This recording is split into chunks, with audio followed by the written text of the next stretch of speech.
Hello and welcome to Catholic Unscripted. I'm Catherine Bennett. I'm Mark Lambert. I'm Gavin Ashenden. Well, we've been really surprised by the level of vitriol that came following our video entitled Calvin Mimics Musk Salute. And we've been attacked really following that with some most unpleasant comments, haven't we, Gavin? Why do you think this is? I'm very pleased about this. I'm so glad we've been given the opportunity to confront this head on, because I don't think people are as clear as they might want to be. I'm not sure I was as clear, but I've had a chance to think a bit more. Isn't it extraordinary the way in which evil and, above all, those who deal in power absolutely hate laughter? Laughter is such an important mechanism of distinguishing between truth and untruth, between pretended virtue and emptiness. So why this matters here is that one of the things that you said very helpfully, Catherine, in one of our previous conversations was that the German socialism, National Socialism, has been used in our culture to replace the reality of evil. So not many people believe in the devil, not many people believe in demons. People don't have a worked out theology of how evil is and how it interacts with us. Instead, they've stopped thinking about it and they've projected it all on to Nazism and to Hitler. And one of the interesting points that we made a little earlier on is, why isn't Mao Zedong as famous as Hitler? He killed many more people, and so did Stalin. There's something very strange about the way in which Nazism has occupied the place of being the embodiment of all evil. The reason that matters is because if you deal with a proper theology of evil, then you know that you're dealing with human beings, none of whom are automatically lost and all of whom are sacred. And there's this great struggle, if you like, to regain humanity for good and recognize that no one is evil in themselves. So that's part of the reason why we're fighting. We're fighting for salvation. We're fighting to repudiate evil on a sliding scale that the will brings in. Why does this matter? Because the political struggle we're in at the moment, the philosophical struggle, is with what we'll call the left, the hard left. And the hard left are using a number of tricks, I suppose, unrealities, in order to silence Christianity, to drive the Christian thought out of people's heads and to replace it with this leftish worldview. And the leftish worldview involves control of what you can think and what you can say. Mark and I were just talking earlier on about what is prudent, what is imprudent. And the fact is the left are determining what you can make jokes about, what you can and can't say. And in particular, it's come down to this idea of the Nazi salute. We were discussing whether Musk knew what he was doing. Maybe he did. But what Musk did was to say, I can do this with my hand, and it does not invoke Hitler, German National Socialism, the concentration camps, a form of totalitarian nationalism born and exercised in the 1930s. I can do something with my hand, and none of those things follow unless I consciously adopt them. What the left says is that if you disobey any of our rules, we will, first of all, say that you're completely evil, there's no virtue in you, and that you do indeed associate with these things when you don't. It's a bit like it's part of the whole version of thought crime. The left say, we know what's in your thoughts and you're guilty, and we are going to determine that. The reason this matters, and one of the reasons why we mimicked Musk, is because we have to repudiate the left's control on what you can say, what you can think, and what you can do with your body. And one of the reasons is that in the left's view, there's this gap between appearance and reality. One of the things we try and do as Christians is to move beyond appearance. That's a hypocrisy thing. I appear to be good, so I must be good. No, it's only that you appear to be good. The gap between appearance and reality is enormously important, and we explore it. It's not always clear what it is.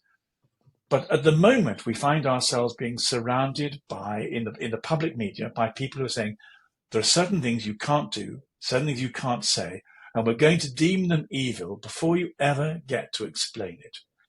So it must be perfectly clear. Anyone doing the Musk hand on your shoulder, my heart goes out to you, has got nothing whatsoever to do with Hitler, Goebbels, concentration camps, National Socialism at all. And the reason for that is that unless we can establish that as a fact, we cannot have conversations about the nature of good and evil, about the nature of Christianity, the nature of the church, the nature of freedom of conscience. And it's very, very interesting. Catherine, you were saying, maybe we can take this up. We've made a lot of criticisms. We've made criticisms of Islam, of different political positions. We've made criticism of eco-zealots. But the thing that really has freaked some people out on the left, I have to say, is a criticism, is a defense of the right to wave your arms around. We were given a criticism by somebody who said, let me read now, because it's so important. I don't think we can comprehend how unbelievably damaging to Christian-Jewish relations a vicar getting up on a stage for an audience of thousands performing that salute. Now, I don't want to talk about Calvin. We've talked about him quite a lot, and this is not about Calvin.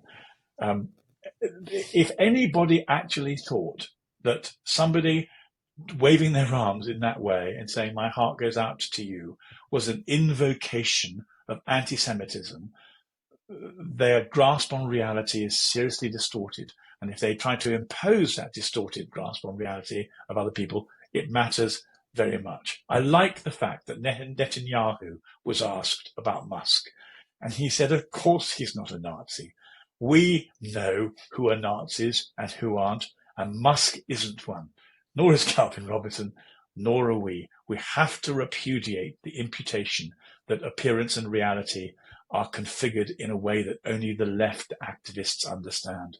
I want to pick up on just a couple of things you've said there, which I think are important. In your language, in the language that you used, you said, what has really freaked people out, especially on the left? And then you said, we have to repudiate the left. I know why you said that, and I understand the political sphere that we're living in. But actually, what I think is maybe more accurate that we need to do, and that I feel we're trying to grapple with here, is I think all people were freaked out. We got attacks from people politically on all, every side of the spectrum. It's not about politics. It's not about left and right. What we have to repudiate is the rejection of Christ, the rejection of original sin, the turning on its head, and the misunderstanding of evil, which is what we were trying to discuss in our last video. So the point I was trying to make, and perhaps clumsily, when I was discussing Hitler, is that human beings are inclined to think categorically and absolutely, but not all, or even most categories are absolute. Is there such a thing as absolute goodness with no error mixed in?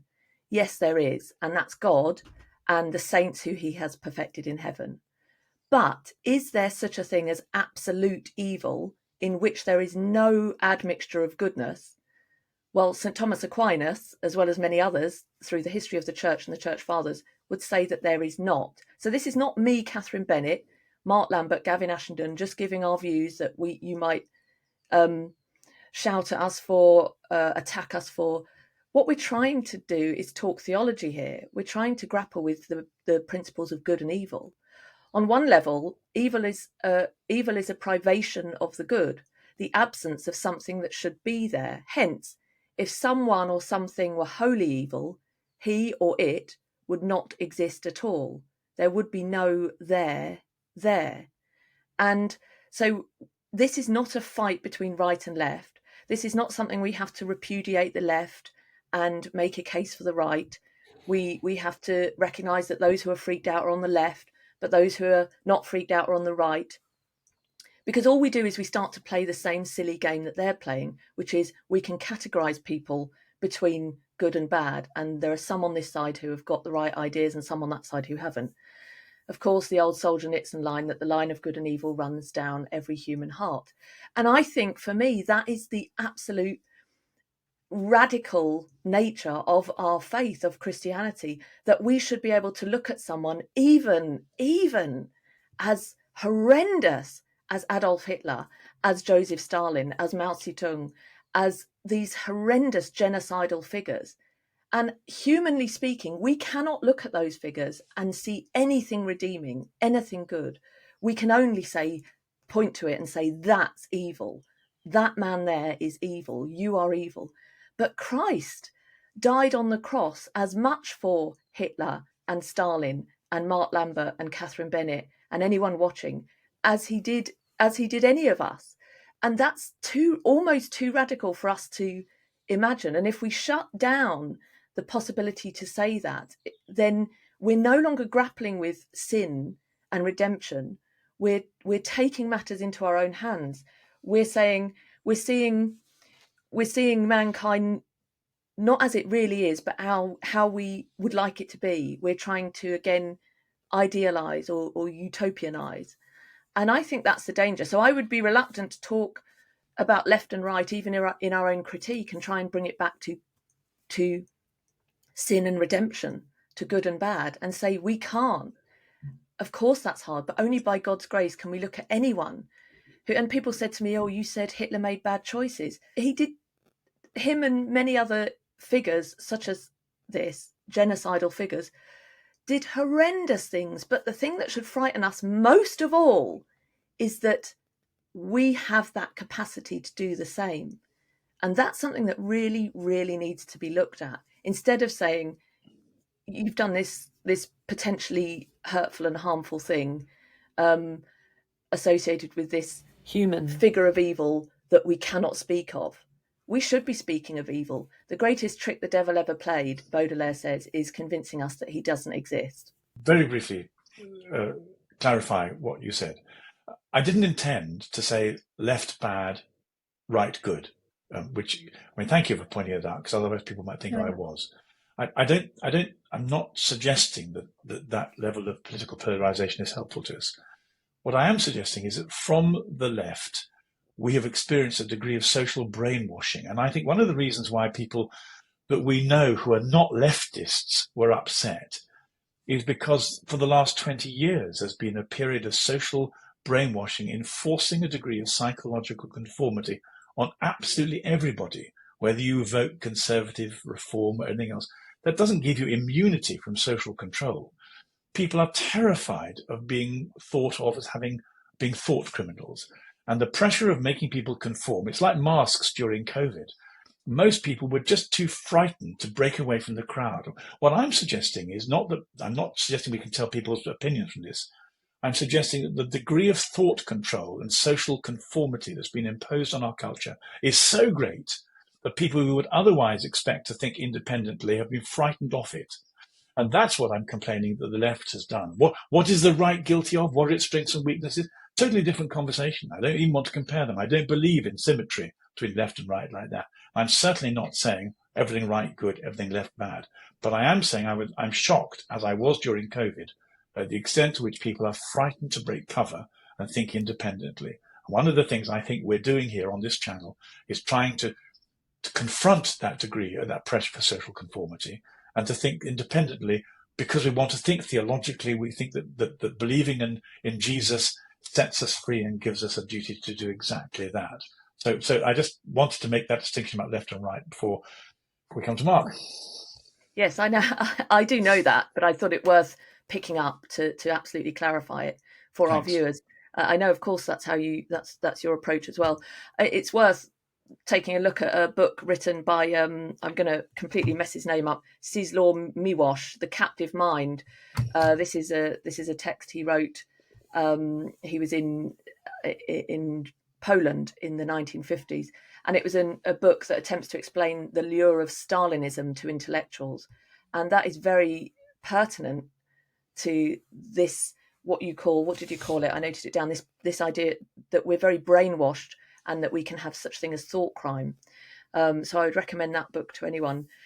But and that might bring us on to, in just a moment, a further conversation that JD Vance has had on Fox News. But for now, Mark, what's your response to this? Were you surprised as well by the level of vitriol over that video? I was shocked, I think, because it seemed so clear that what we were trying to achieve in terms of adding a little bit of humour to the situation, but in some ways it doesn't surprise me, and it doesn't surprise me. I think Larry Chapp was on Pints with Aquinas recently, wasn't he? And one of the things that he said, going to, with regard to the left and right thing, that which, as you know, and I've said hundreds of times, I don't even agree with, but we have to use some terms of reference.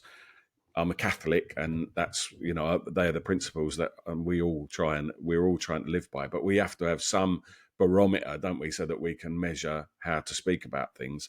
And Larry, who runs a Dorothy Day workers' farm, he's social justice through and through, and he says that he considers himself to be on the right, and that he's on the right because the right have got an essential understanding of the fundamental basics. For example, the right to life. If you haven't got the right to life, you haven't got anything. And the left, unfortunately, are willing to betray that fundamental principle in order to promote niceness. So they're willing to overlook fundamental principles, and that's not Catholic. So that's that. Professor Larry Chapp is the way that he looks at it, and I think we can this is a new thing, I feel, in the church. I mean, it's always existed, but it's been exacerbated massively by the current papacy. You've really seen these divisions open up, and I think the problem that we've got throughout our secular society is that we've got a breakdown of that moral reality, which is what you guys have just been saying, yeah. So as we've rejected our Christian heritage, and we've stopped teaching our children how to think critically about things, and so we have no understanding now of what morality means, and into that vacuum tumbles this nonsensical accusation of, labeling things as, and I think I do understand where it comes from, to say, like, it's comforting because we're creatures. We in a Platonic sense, we need to know that there is some level of perfection, and we're not just looking at the shadows on the cave wall. And so I do understand that, what in the wake of the destruction of any sort of moral reality, objectivity, into that we place this idea, we can pin it on Hitler. If we can make an analogy between someone's actions and Nazism, and that's fair, because Nazism was destructive and bad, and like killing women and children arbitrarily is absolutely against everything we believe about the dignity of human life, and it's completely abhorrent and indefensible. So we know that, and we've broken it down in society to a couple of things, really, haven't we? It seems to me Nazism is one thing. You're a Nazi, that means we can all be sure about that. And the other thing is, Godwin's like, law? the last shibboleth is like paedophiles, isn't it? So if someone abuses children, then that's the last thing. But they're working on that as well. They're trying to bring in an extra letter into the alphabet soup alliance, and please God, the world is moving in the opposite direction from that now.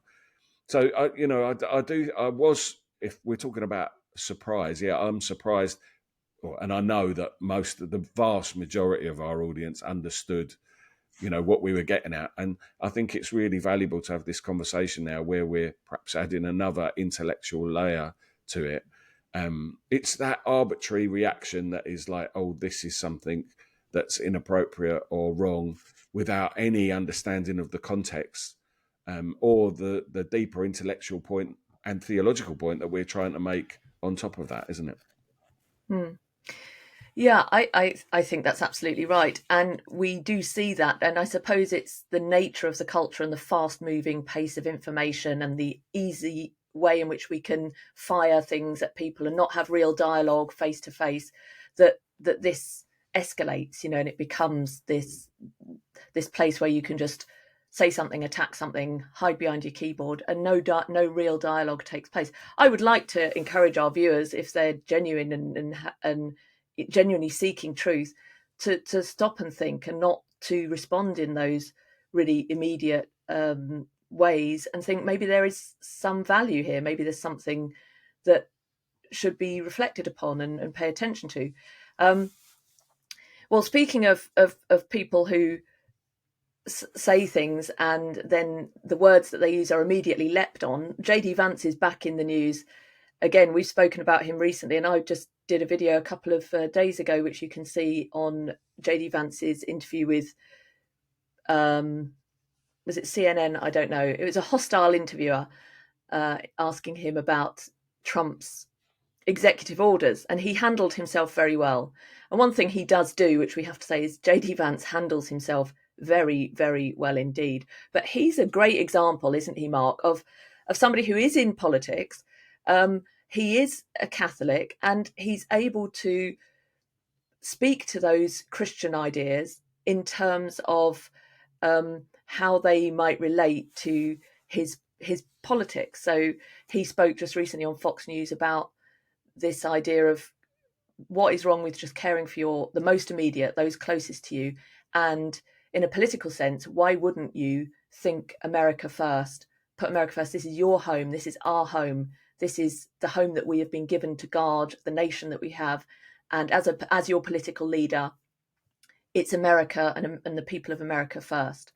And when he said that this is an old Christian idea, he was leapt on by some familiar names, such as Father James Martin, Austin Ivory, and not a Catholic, but a commentator and a Christian, Rory, what's his name? Stewart. Rory Stewart, that's it, yes. And I must say, I quite like, I just have to say, and then Mark come in. Joseph Shaw of the Latin Mass Society over here said in response to Austin Ivory, saying a Christian concept is not the same as authoritative Christian teaching, which this certainly is not. But there's this old school, and I think it's a very Christian concept, by the way, that you love your family, and then you love your neighbor, and then you love your community, and then you love your fellow citizens in your own country. And then after that, you can focus and prioritize the rest of the world. A lot of the far left has completely inverted that. They seem to hate the citizens of their own country and care more about people outside their own borders. That is no way to run a society. And I think the profound difference that Donald Trump brings to the leadership of this country is the simple concept, America first. It doesn't mean you hate anybody else. It means that you have leadership. And President Trump has been very clear about this, that puts the interests of American citizens first. In the same way that the British Prime Minister should care about Brits and the French should care about the French, we have an American president who cares primarily about Americans, and that's a very welcome change. When JD Vance said there's a Christian concept that you love your family, then your neighbour, then you love your community, then you love your citizens, then after that, the world. And Austin Ivory says, this certainly is not authoritative Christian teaching. And Joseph Shaw says, Austin, if you don't love your wife and children in accordance with your marriage vow and state of life more than strangers in Timbuktu, you need to give your head a wobble, which I thought was the perfect response, really. So Vance has been facing his own problems, but for speaking, as a Christian man in a very measured and reasonable way. And yet he's attacked by fellow Catholics, which just goes to show this divide we're talking about that has come in. Well, exactly. It opens up it demonstrates the political dimension. And especially the names you've mentioned, we know they've got a history of using politics over their Christianity, over doctrine, and everything has got a political angle, and that's exactly what you see here. There's no truth in what people like Austin. I mean, James Martin. Don't get me started on James Martin. One of the things he's most famous for is eisegesis, like twisting biblical texts to mean whatever he wants to do. He's done it time and time again. So the last person you want to be relying on for any sort of proper biblical exegesis is Father James Martin, unfortunately. I wish he'd sort his life out with things like that. But here you've got the most beautiful example of someone who's formed by Dominicans. So St. Thomas Aquinas is at the heart of what he's doing in terms of his academic formation or his theological formation. And he's bringing that into his role. This is Vatican II. This is what we're called to do in Vatican II, is to be a light unto the nations, is to, like the secular people are to take our faith into the world and into the workplace and to transform the workplace. And this is exactly what he's doing. He's taking a fundamental Christian principle, and instead of trapping on about Jesus would have done this or whatever, which just sounds, I mean, you can do it in the right context. Like people tuning in here are coming to us for theology. They're coming to us for us to talk about Jesus. But it would detract from the points that JD Vance is making if he made those points in that context. And so he elucidates those principles and shows how they are superior principles and how they build society. If you don't have a proper order of love in society, society collapses. I mean, it's not complicated, is it?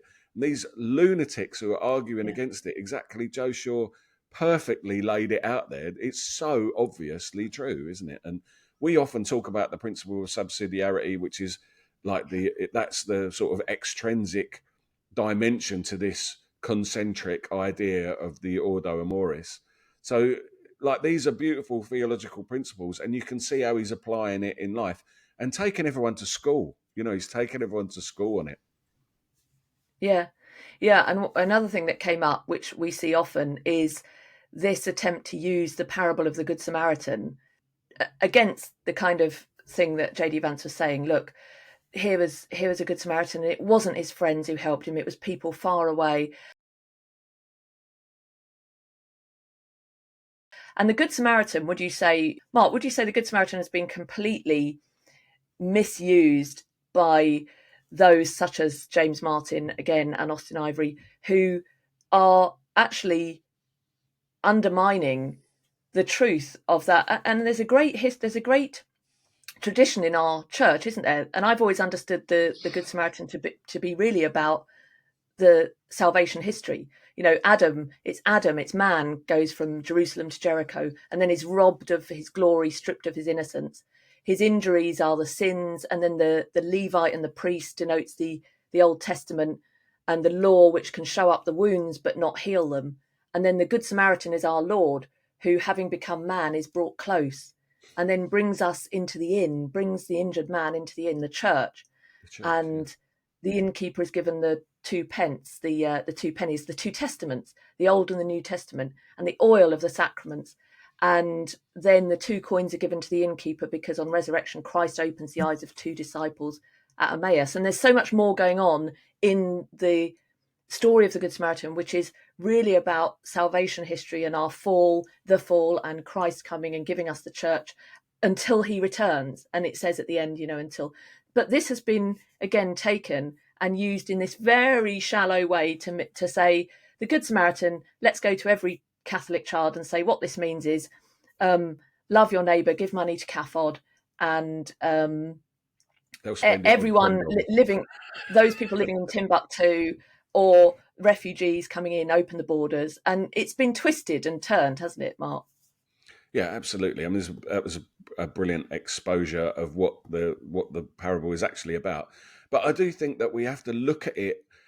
There are many levels to look at Scripture, and it's important that we do understand that Jesus is calling us to go outside. That there is a radical call about who is our neighbour and stuff like that as well. But at the same time, it's building on the scriptural teaching that there are. We have to start with what, in terms of subsidiarity, what we can affect. A rightly ordered society begins with strong families.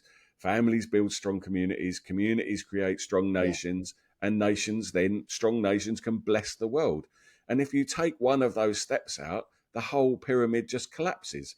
So, but the Christian view isn't only love your family or only love outsiders. No. That's just, a myopic reading. And it's a twisting of that. It's a twisting of that beautiful teaching and a closing yourself off to the truth of it that just serves your political purpose. And that's what you see Austin Ivory doing. That's what you see Father James Martin doing. And Rory Stewart, God, I mean, he just demonstrates that he doesn't know anything about theology. Like, he can't do politics, he can't do theology either, can he? So, well done. Another win for Rory. Well, it's like I was saying in that Vance commentary video I did a few days ago. It's the principle of subsidiarity, yes, but balanced with that of solidarity. It's both and, as we so often say. But as you say, we live in a time which hates hierarchy. We have to flatten everything, but we have to realise that that is inescapable. Hierarchy is inescapable, and I know Jordan Peterson has done a lot of good work on that going over the years. But Gavin, what did you make of that Vance interview and the response to it? I think the argument is an extension of the one we've been talking about already, which is the difference between appearance and reality, or in this particular case, praxis and theory, the concrete and the abstract. So Vance is saying, well, let's go back to the collectivist viewpoint again. It's very easy to love your neighbor in theory, in general, to love humanity. As loving humanity is a wonderfully easy thing to do because you never actually have to deliver on it. You can just announce it. It's an appearance thing. It's a theory thing. But the parable of the Good Samaritan is Jesus saying, the person next to you, right there, requires love and kindness. So put the theory into action in the context where you are.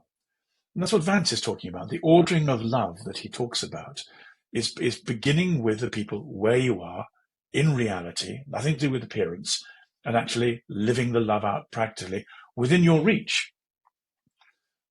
The whole world of collectivism theorizes this and lets people talk about theoretically loving people. The best example of this was that wonderful man on the Daily Wire who went around Democrats saying, do you believe in looking after asylum seekers and immigrants? Yes, they do. Absolutely. Let's put them first. How many rooms in your house have you got? Oh, I've got 4 rooms. How many immigrants would you take into your spare rooms? None. It's not convenient. And the moment their abstract theorizing was tested by concrete reality, they backed off. The appearance was a chimera. It was just an illusion. The invitation to love practically was refused. And I think this is, again, part of the two different worlds of the left and the right, between politics and religion. The left is always abstracting, always theorizing, always dealing with appearance. But when it actually comes to forgiving, loving, sacrificing yourself for the people you're immediately responsible for, they're not so good at that and they don't want to do it. It lets them off the hook. Christianity, the example of Jesus, is always about loving the person in front of you, actually doing it, putting praxis before theory in that sense. Not that they're different from one another, but one gets priority over the other. So I think that what Vance was doing, and Rory Edwards, particularly the standoff between Vance and Edwards, is Edwards was offering Rory Stewart, thank you very much. Rory Stewart was offering the collectivist the appearance, and Vance was saying, no, the Christian political task is pragmatic and real. It's just another example of the conversation we've been having up until now, saying we're favouring the real over the pretend. Bit worrying that Rory Stewart educated the royal princes, isn't it? It's terrifying. It's terrifying. But Stewart is the embodiment of the spirit of the age. I mean, he's a man who thinks himself. What did Vance said? Vance said that Rory Stewart is a man with an IQ of 110 who thinks he's got one of 130. The gap between is problematic. But I wouldn't even say that. I would say the test of all our theorizing is what we do in practice. And this is what Jesus is saying in the Gospels all the time. You can say what you like, preach what you like, theorize as much as you like, but unless you forgive the person who wounded you this morning, unless you love the person that you have the capacity to give to, then it's all hot air. And that, once again, to me, that's the difference between politics and Christianity. Politics is hot air, big on collectivism and theory.